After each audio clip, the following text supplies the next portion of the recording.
This week, I'd like to spend a little more time on the video than usual because I think there's some things that I really want to push. Basically, there are two approaches to international relations, and these are the liberal approach and the realist approach. Again, these are a little bit different than one would use these in common parlance.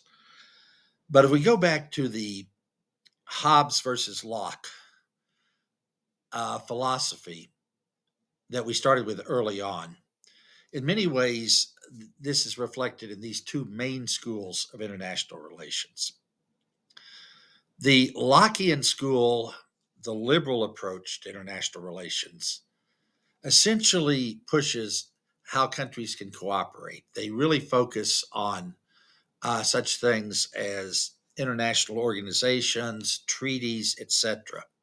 And it's very much focused on uh, aspects of international cooperation. The realist approach is a little uglier, if you want to put it that way. And as I say, it's somewhat influenced by the Hobbes view of the world. And the realist approach would argue that the world essentially is in a state of anarchy. And therefore, we want to study relations between countries in essentially a state of anarchy, in a state of each state being out for itself, although willing to cooperate in limited areas. Okay, I'm sort of stereotyping these a bit, but not a lot. Um, and honestly, this can get a little ugly in terms of like conferences and the like. I haven't seen any major fist fights between the realists and the liberal view, but there have been some pretty ugly arguments. So again, when we talk about international relations as we go through this, think of realists as being very focused on power and very focused on the fact that states have ulterior motives, if you will, for getting along. Liberal view is more okay. There's cooperation with the occasional conflict. So very different approaches to it. The authors in your online book that you've been using clearly are of the liberal persuasion, and they really focus a lot on uh, international organizations, treaty organizations, and the like. So let me approach this from a realist standpoint. Okay, dealing with really the same sorts of topics they deal with, but how one would approach this from a more realist standpoint. Again, don't confuse realism here with factual, or we're getting data and therefore it's real, but just the philosophy underlying it. Two organizations that they talk about, spend a lot of time with, that I'd like to talk about here as briefly as I can. First is the United Nations. Second is the North Atlantic Treaty Organization, NATO. With the UN, if the UN didn't exist, it would need to be invented because it let me start with saying it does a lot of good things, particularly at the lower levels. Humanitarian organizations, relief organizations, cultural organizations, all sponsored by the UN, do a great deal of good work. Problem is, when you get up to the upper levels of it, in terms of its efficiency, its effectiveness, because what happens at the UN, and this tends to be sometimes forgotten, is that the UN is essentially two bodies, if you will, two legislative bodies almost. First, you have the General Assembly, and that's every country in the world that's recognized by the UN. Then you have the Security Council, which are permanent members with then a couple countries that are elected on a rotating basis. The General Assembly can do everything it wants to. I mean, it can pass any sort of measure that it cares to, but the only way the measures have teeth really is if they go through the Security Council. The issue with the Security Council is every permanent member of the Security Council has veto power. So if one member disagrees with a particular UN resolution, they simply veto it. Okay. Certainly in the case of things like Ukraine, guess what? The Security Council has not been able to pass any condemnation of Russia for the invasion of Ukraine because Russia just simply can veto it. We see a similar pattern, honestly, in terms of the struggles in Gaza, etc. The U.S. generally is going to veto any measure that comes down too hard on Israel. So, yes, the UN uh, has a lot of good aspects to it, but ultimately, when you get down to it, it's really still you start talking about power politics in terms of the Security Council. With, as I say, the individual permanent members being able to veto whatever the rest of the world thinks. The other aspect of the UN that your authors talk about some is peacekeeping, and the UN has been involved in peacekeeping almost since its existence.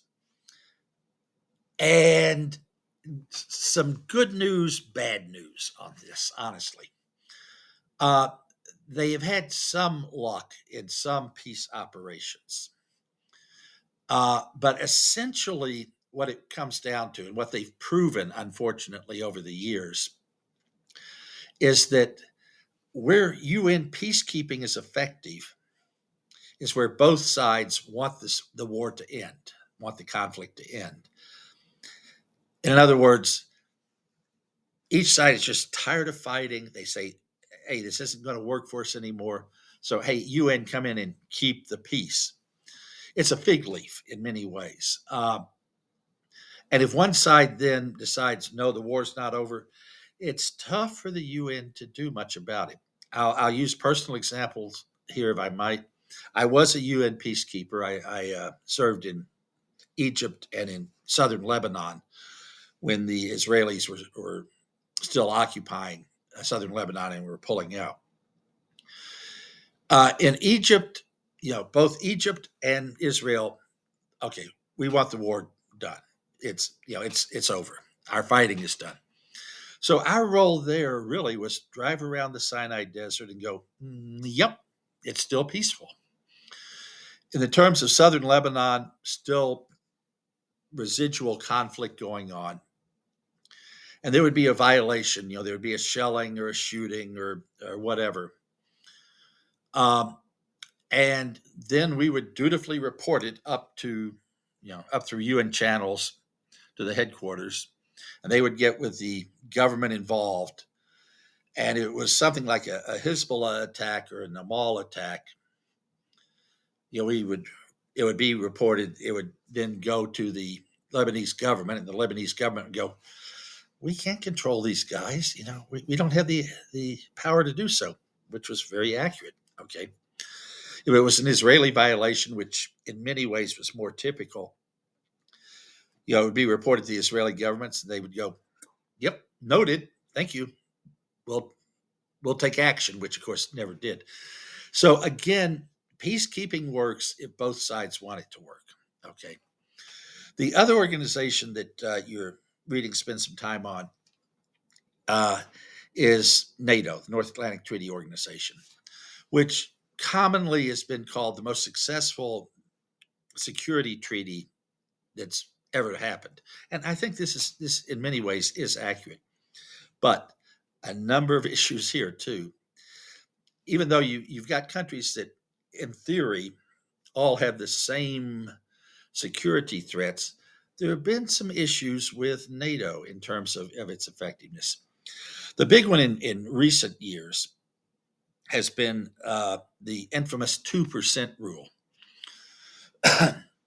The agreement by all NATO countries has been that they would spend 2% of their gross domestic product, GDP, on defense.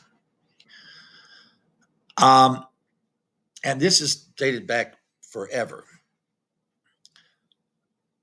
Well, it's up until the Russian invasion of Ukraine, almost no country in Europe did this. Okay, the U.S. had way over this in GDP terms, but European countries didn't. They were looking at it, especially after the end of the Cold War. Okay, this is really what I'm focusing on. After the end of the Cold War, the Europeans looked around and went, well, there is no enemy anymore. So we will not emphasize defense. We don't need to. And so their defense spending constantly decreased, and they used the money for things like healthcare, et cetera. Okay, fine. Which is a fairly rational argument, I would say. Unfortunately, the U.S. just kept spending on uh, defense spending, including a lot of money going into the NATO area, into Europe, basically. And this has been a constant theme of U.S. diplomacy with NATO: is you got to get to the 2%. It became particularly uh, problematic during the first Trump administration. I mean, he got ugly about it. He was saying, you don't spend your 2%, we're going to pull out of NATO. And this got a fair amount of attention. Now, this was going on well before Trump. I mean, during the Obama administration, et cetera, constant U.S. nagging. You got to spend your 2%. And there's been a lot of stress on that. After the Russian invasion of Ukraine, Europe suddenly went, "Oh, there might be a threat here." Golly, um, so a lot of countries have started kicking it up. Now, it's still there's still something like 10 NATO countries that haven't hit 2%, and Canada being a prime example of this. But there are some others, but they've approached it, but it's still an irritant going on. And this underlies a lot of the internal politics within NATO. Beyond this, there have been some operational issues. I won't go into this a great deal, but not every NATO country has agreed upon threats or agreed upon what to do about them. Prime example of this was the NATO air operation against Libya to try to drive Gaddafi out of power. NATO went, we find this to be a threat. Now, this is what they called an out of area threat, but it could ultimately threaten Europe. Okay, the NATO area. So NATO agreed, we're going to bomb the hell out of Libya, basically. I mean, when it comes down to it. And people are going, okay, yeah. Now, part of this, to control this, they were called AWACS aircraft. And basically, these are flying command posts to control all the air operations. And there were a few of these aircraft that were NATO owned. And in other words, the crews were from various NATO countries, and they all worked together in the aircraft. So they get ready to deploy these, and these were really essential for the operation. And Germany said, no, we don't think we're going to play here. We don't think this is right. We don't think this is a good mission. And Germany, in retrospect, was absolutely right. The NATO air campaign in Libya was a fiasco. It created many more problems than it solved. Germany was right, but at the last minute, the NATO is trying to scramble around uh, finding crews for aircraft. So stuff like this still occurs. So I don't want to be too negative on either organization, but again, if you view it from a realist standpoint, that's what you're going to look for: is where there are problems and issues that need to be resolved. So I think taking these sorts of issues and understanding that there are two very different approaches um, is useful when you start talking about international relations. Which one's right? Which one's wrong? It depends in many ways on the issue, but understand when you're reading stuff, either from governments, because uh, some, for instance, U.S. administrations are going to be more on the idealism side, others are going to be on the more realism side. Understand that how you approach these things depends upon what you're going to find out about them. And I think this becomes very important. Thank you.